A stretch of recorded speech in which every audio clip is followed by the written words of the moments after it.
मसूल साहब, आपसे ज़ाहिर आपका जिक्र भी हुआ, आज की समाअत हुई, एतराज़ात के बावजूद उन्हें दूर करके चीफ जस्टिस काजी फ़ाइज़ साहब ने पटिशन को टेकअप किया। टेकअप करने के बाद भी बहुत सारे एतराज़ात थे मगर मुस्तरद नहीं किया। समाअत अब कल भी होगी, उसके बावजूद आप देख रहे हैं बहुत सारे स्टेटमेंट्स को out of the context quote करके किस तरीके से उन पर तनकीद और ट्रोलिंग की जा रही है। तहरीक इंसाफ अभी मुतमईन नहीं नजर आ रही है। किस तरीके से देख रहे हैं आप आज की समाअत को?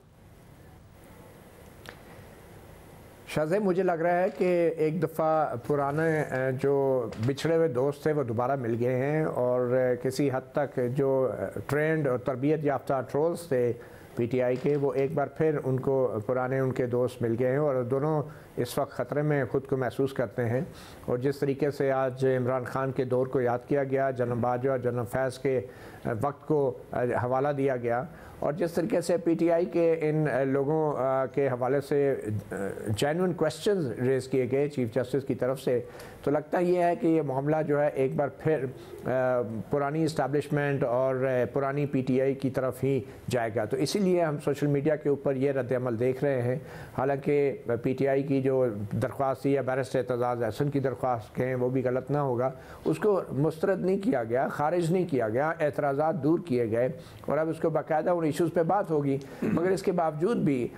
जिस किस्म की ट्रोलिंग और सोशल मीडिया पे जो प्रोपेगेंडा हो रहा है, उससे तो ये लगता है कि पीटीआई के अंदर अभी भी कुछ अनासर ऐसे हैं जो पुराने वक्त के इस्टेब्लिशमेंट के कुछ अनासर के साथ राब्ते में हैं और वो दोनों इस केस से ख़तरा महसूस करते हैं, क्योंकि ये केस अगर मंतकी अंजाम तक पहुँचता है तो डेफिनेटली पीटीआई के दौर में जिस किस्म के वाक़यात सहाफ़ियों के साथ होते रहे, आम लोगों और शहरियों के साथ होते रहे, उसका निशाना फिर ख़ुद पीटीआई की क़यादत भी बन सकती है और उस वक्त की इस्टेब्लिशमेंट भी बन सकती है। तो मेरे ख़्याल में ये जो सोशल मीडिया की ट्रोलिंग है ये उसको प्रीएम्प्ट करने की एक कोशिश है और एक दबाव बढ़ाने की कोशिश है चीफ जस्टिस काजी फ़ाइज़ साहब पे, ये भूलते हुए कि कुछ सुप्रीम कोर्ट के जजेस ऐसे हैं कि वो इस किस्म के हालात से पहले भी गुजर चुके हैं और अब तो वो किसी के टायरे में नहीं बल्कि चीफ जस्टिस और एक काजी की कुर्सी पे विराजमान है। मतलब तहरीक इंसाफ के रहनुमा और बाकायदा जो तहरीक इंसाफ के वकला हैं वो बहुत सारी आउट ऑफ कॉन्टेक्स्ट जो स्टेटमेंट्स हैं उन्हें लेकर, जैसे अगर काजी फ़ाइज़ साहब ने कहा कि जी जो पीटीआई छोड़ गए क्या अब उन्हें कहें वापस आ जाएं, जो हीट ऑफ द मूवमेंट नहीं बर्दाश्त कर सके,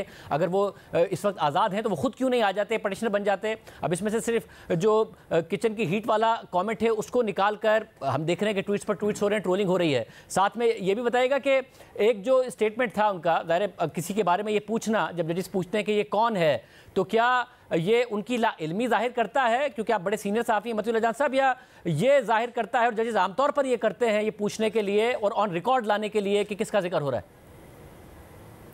देखिए, अगर चीफ जस्टिस काजी फ़ाइज़ ये कह देते कि हाँ मैं इमरान रियाज को जानता हूँ अच्छी तरह और मैं उसका बहुत बड़ा फ़ैन हूँ और मैं उसके व्लॉग सुनता हूँ, मैं उसका शायद विक्टिम भी रहा हूँ, तो फिर उसके बाद वो केस तो नहीं सुन सकते थे। कोई भी जज अगर आपकी थोड़ी सी भी शनासाई हो तो खुली अदालत के अंदर उसने अदलिया का एक वक़ार और डेकोरम रखना होता है। ये बड़ी ही एक रवायती किस्म का एक प्रोसीजर है कि हर जज जो है हर वकील से भी ये कहता है कि जी आप अपना तारुफ़ कराएँ, आपके क्लाइंट कौन हैं। इसी अदालत में बहुत बड़े वज़ीर-ए-आज़म भी पेश होते रहे हैं और जजेस इसी तरह सवाल जवाब करते रहे हैं जैसा आज वो कर रहे थे कि इमरान रियाज कौन है। तो इससे कोई ये मतलब नहीं है कि वो इमरान रियाज को जानते नहीं हैं, बहुत से जजेस नाम से भी जानते हैं। मगर मैं भी जब रोस्टम पे गया था तो मुझसे भी कहा गया आप कौन हैं, तो इसमें ये कहना कि शायद उन्होंने बिल्कुल लातल्की का इज़हार किया है या नापसंदीदगी का इज़हार किया है, ये बहुत ही गलत मानी इस तमाम अदालती कार्रवाई को पहनाने के मुतरादिफ होगा। मतलब साहब आप ये बताइएगा कि इस सारे मामले में ज़रा ये क्या आज पटिशन भी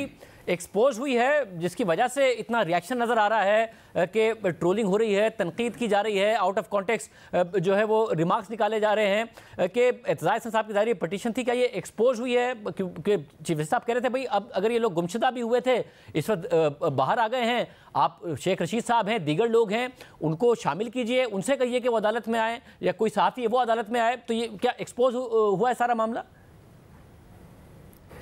देखिए, डेफिनेटली जो पटिशन है और मैं समझता हूँ बैरिस्टर एतजाज़ अहसन ने कई अशरों की अपनी वकालत और अपनी साख को दाव पे लगाया है इस तरह की दरख्वास्त दायर करके, और जिन जिन लोगों के नाम दरख्वास्त में लिखे हुए थे वो लोग आज कमरा अदालत में मौजूद नहीं थे होना तो ये चाहिए था कि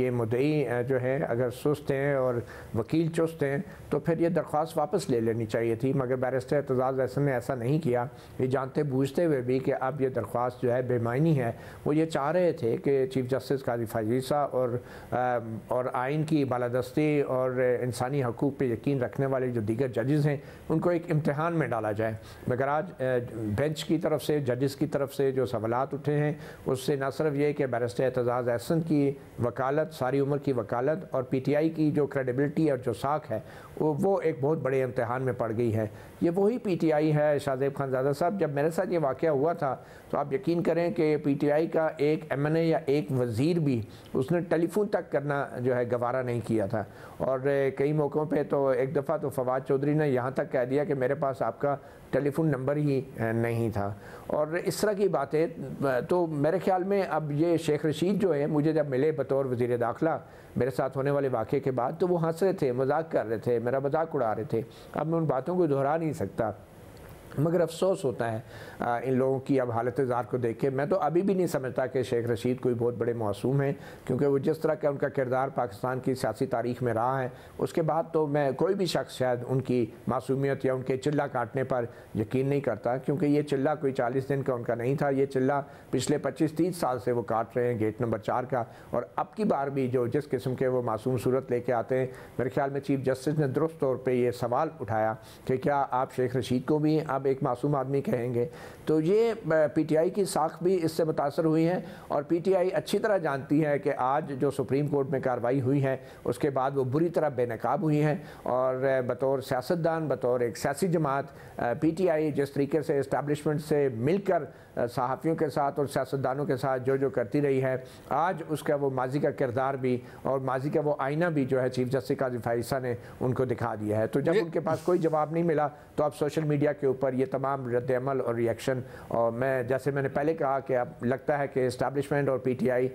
किसी हद तक एक बार फिर वो ख़तरे की बू महसूस कर रहे हैं इस मिसिंग पर्सन केस में किसी किस्म के फैसले के हवाले से। मैं मुख्तसर एक छोटी सी बात करना चाहूँगा। ये सोशल मीडिया के ऊपर जो ज़्यादातर ट्रोलिंग होती है इसमें PTI समेत कुछ जमातों के ओहदेदार, पार्टी के बाकायदा ओहदेदार जिनके नाम फहरिस्तों की सूरत इलेक्शन कमीशन में भी जमा कराए जाते हैं, वो ओहदेदार पाकिस्तान से बाहर बैठ के जो कुछ कर रहे हैं, तो उन ओहदेदारों को भी इलेक्शन कमीशन जवाबदेह बना सकता है सियासी जमातों के ज़रिए। और मेरे ख्याल में ऐसे ओहदेदारों के तमाम जो ट्वीट्स हैं या इस तरह के